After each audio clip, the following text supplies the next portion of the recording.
Jason Todd has not had it easy. He had a pretty troubled childhood. He was murdered by the Joker. Technically, the fans, but we'll get to that later. He was thrown in Arkham Asylum. And yet, despite all of his violence, his intentions were always to put an end to evil. While these days he's on the anti-hero track and seemingly doing a bit better, it's hard to not take a look at his past and cringe at the fact that this character has gotten quite the rough treatment from DC. So today we're exploring some of that with the top 10 shocking Red Hood facts. We'll be talking about facts that have to do with Jason Todd in general, from his early days as Robin to his later days as Red Hood. So with that in mind, let's jump in.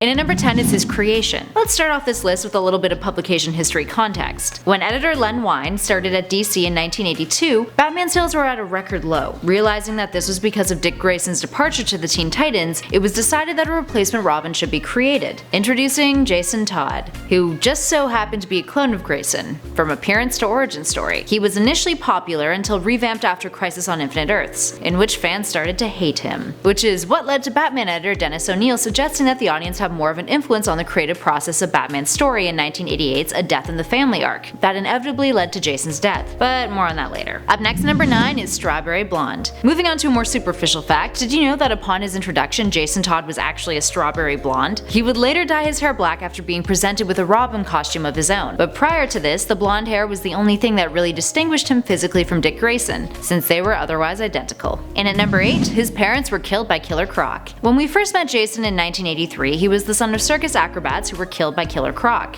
This was later changed to Jason having grown up to Crime Alley, with his mother having died of a drug overdose causing him to live on the streets, while his father had disappeared after becoming a hired muscle for Two-Face. Which one's better? Both are pretty terrible. And at number 7 is the Red Hood mantle. Jason isn't the first character to adopt the Red Hood alias. The first Red Hood, according to the original continuity in which the character initially appeared, was a lab worker trying to pull off a heist for some much needed cash, but was cornered, so he then dove into a vat of chemicals to get away. Where does that sound familiar? While the Red Hood helmet saved his life, the chemicals still had their way with him, permanently disfiguring him into the man we now know as the Joker. This was later elaborated on with Alan Moore's The Killing Joke, with the man who would become the Joker helping the Red Hood gang for some much needed cash by guiding them through a chemical plant he worked at. But then they were thwarted by Batman, causing the Joker to jump into the chemical vat, disfiguring himself and going insane because of it. Same story, more detail. And at number 6 is stealing Batman's tires. Post Crisis on Infinite Earths, Jason Todd's origin story changed, becoming much different than Dick Grayson's, but more on why that happened later. Anyway, this time around he's introduced as a kid living on the streets, who Batman first meets when he catches him trying to steal his tires with the Batmobile in Crime Alley. Up next at number 5, something a little more gruesome,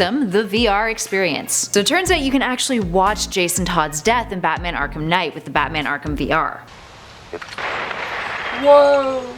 Never could stand a tattletale.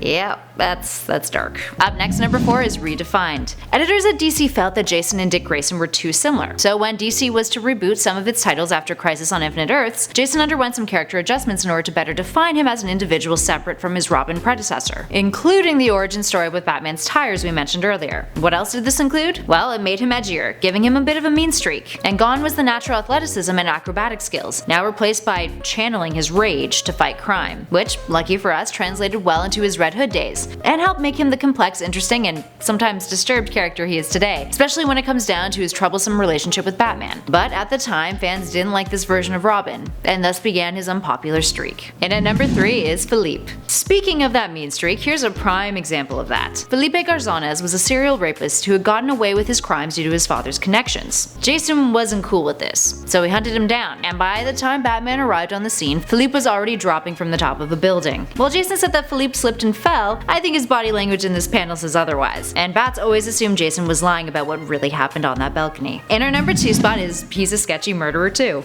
Alright, so perhaps Jason didn't kill Philippe. Let's give him the benefit of the doubt, but fret not, because he's still homicidal and still super sketchy about it. Now, it's one thing to kill your foes in a fight, which he has done. It's another thing to go Grandma Tyrell on them. So when it was revealed that Jason was alive, part of his training to prepare himself to kill Batman led him to be mentored by a German man named Egon, who turned out to be running a child sex slave ring on the side. Jason was like, nope, and kills him, but does it by poisoning him. Turns out he actually digs poison, because when he ends up in Arkham Asylum after the events of Flamingo, he poisons the cafeteria food, causing 82 inmates to die. And finally, in our number 1 spot, why he died. Alright, so jumping back to Dennis O'Neil's audience influence suggestion here for this one, guys. So in 1988, O'Neil had convinced DC President Jeanette Kahn that using a telephone poll via a 1-900 number to help influence a major decision in the Batman series was a good idea. And not wanting to waste it on a small event, O'Neil settled on using it to let fans decide what Jason's fate would be. He said, I quote, "The logical candidate was Jason because we had reason to believe that he wasn't that popular anyway." And in a Death in the Family story arc, fans got to choose whether or not to let Jason live or to die, after he was beaten up by the Joker and left to die via a bomb. 5,271 people voted to keep him alive, and 5,343 voted to kill him, a 72 vote difference. O'Neil would later admit that they had discovered one caller had programmed a computer to call the line, accounting for approximately 320 of the death votes. Also, little fun fact, Frank Miller commented on the event by calling it the ugliest thing I've seen in comics, and the most cynical. There we have it, friends. How do you guys feel about Jason Todd? Do you love him? Do you hate him? Do you don't really care? Well, let us know in those comments below. But for now, I've been Kelly Pally for Top 10 Nerd, and I'll catch you guys in the next one.